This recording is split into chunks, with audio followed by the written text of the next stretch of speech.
Assalamu alaikum. This is Ahmed Shams. The war between Staph aureus and beta-lactams has been going on since 1942, the year when first beta-lactam, which is penicillin, was used against Staph aureus.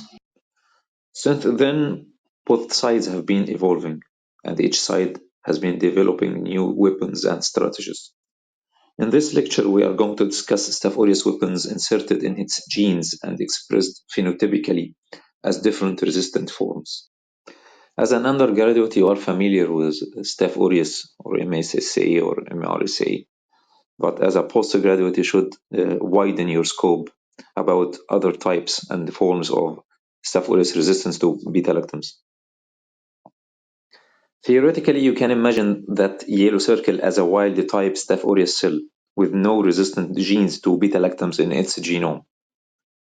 Then things get complicated. An MSSA or methicillin-sensitive Staph aureus cell resembling the wild-type Staph aureus cell is rare, because now most MSSA isolates carry a penicillinase encoding gene named PLAZ. This penicillinase can deactivate early penicillins, including penicillin V and G and aminopenicillins. If this gene is hyperactive, producing lots of penicillinase, it will deactivate second-generation penicillins, such as methicillin and oxacillin. And now this strain is termed BORSA or BORSA, borderline oxacillin-resistant Staph aureus. Let's have a look on MSSA. First, you can divide penicillins into early penicillins, like penicillin G, penicillin V, aminopenicillins. Aminopenicillins are amoxicillin and ampicillin, and second-generation penicillins. They have another name which is penicillinase resistant penicillin because they can resist this penicillinase produced by the Staph aureus. Examples of them are methicillin, oxacillin, nafcillin.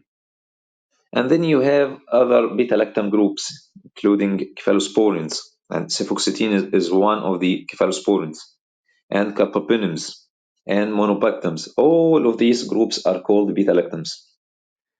Historically, methicillin was chosen as a representative of beta-lactams to examine Staph aureus sensitivity to them, to that group of beta-lactams. Then oxacillin replaced it.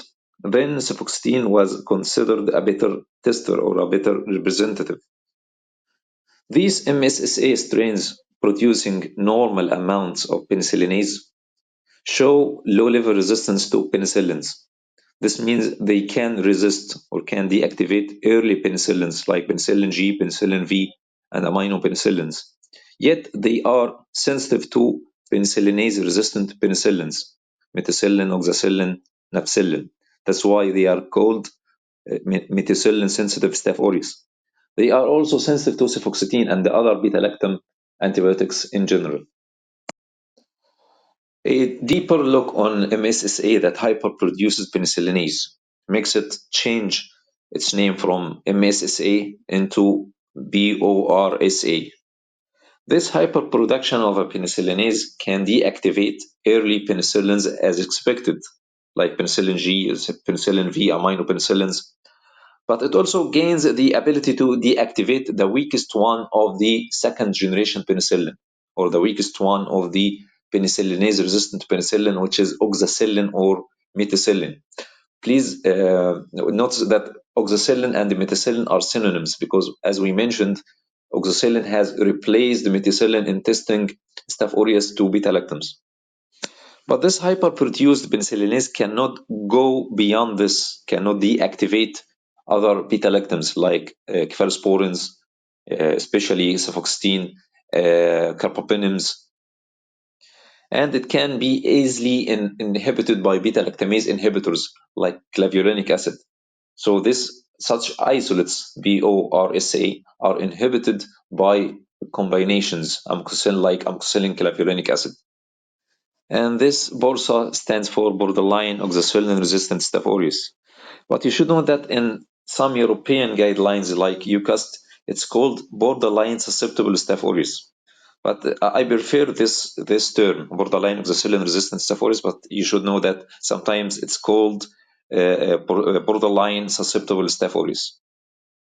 In the last slide, I mentioned that I prefer textbooks and papers calling BORSA borderline oxacillin-resistant Staph aureus, and not those calling it borderline susceptible Staph aureus, because it is sometimes considered a subtype of a broader term called MRLM, or methicillin-resistant lacking MIC-A gene. This term tells us that BORSA, which shows borderline or low-level resistance to oxacillin-methicillin, does not contain a MIC gene, or does not resist oxacillin-methicillin because it's MRSA. Another subtype of MRLM that resists oxacillin-methicillin without MIC gene is MODSA, MODSA. MODSA resists oxacillin-methicillin in a different way, by mutation in penicillin binding protein, or another gene called GDPP. But unlike BORSA, which resists oxacillin in a borderline way, MODSA resists oxacillin and beta-lactams in a high-level way. So it's almost resistant to all beta-lactams. Here we come to the most famous bacteria in the universe, MRSA. MRSA is simply a Staph aureus that gained a mobile genetic element or a mobile piece of DNA called staphylococcal cassette, staphylococcal chromosomal cassette, which carries a MIC gene. This MIC gene encodes for penicillin binding protein 2A, which is resistant to all beta-lactams except fifth generation cephalosporins, ceftobiprole and ceftaroline.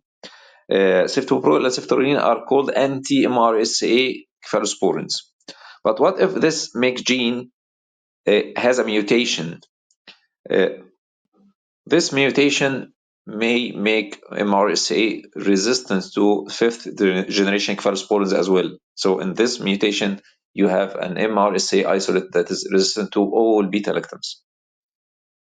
I made a separate video of this slide on the same playlist. Anyway, let's imagine three scenarios of MRSA phenotypic expression of its genotypic MIC gene. Scenario number one, which is in the middle of the slide. If you have an MRSA isolate with a population of 1 million cells, and each cell contains an active MIC gene expressing its penicillin binding protein 2A, this makes the whole isolate homogeneously resistant to oxacillin-methicillin. Scenario number two on the left side, if each MIC gene in each cell of the 1 million cell population is inactive for some reason, this would make the whole isolate homogeneously sensitive to oxacillin-methicillin. We call it oxacillin-sensitive MRSA. But this term can be read in other words, oxacillin-sensitive, oxacillin-resistant Staph aureus, because methicillin and oxacillin are synonyms. And this would be a ridiculous contradiction to say that it's oxacillin-sensitive, oxacillin-resistant Staph aureus. That's why many people prefer to call it oxacillin-sensitive MIC positive Staph aureus. Oxacillin-sensitive MIC positive Staph aureus. Scenario number three on the right side of the slide. What if one cell in 1 million cell population has an active MIC gene, while the rest has inactive MIC gene? This would make such isolate heterogeneously resistant to oxacillin-methicillin. And it's called hetero-resistant MRSA.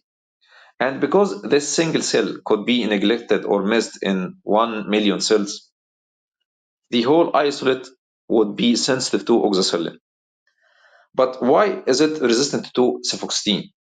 The answer is that cefoxetine is a potent inducer of MIC gene. It can transfer many of the inactive MIC genes into active forms. It's like cefoxetine is inducing the cells to kill itself. Maybe it's foolish for cefoxetine, but it's smart for us because it can make us able to detect hetero-resistant MRSA. Anyway, in all scenarios of the three scenarios, you can't give beta-lactam antibiotics in the treatment of such isolates. Whether the MIC gene is active or inactive, you can't give beta-lactam antibiotics in treatment. At the end of this lecture, pause the video and give yourself 30 minutes to revise this summary. Thank you so much.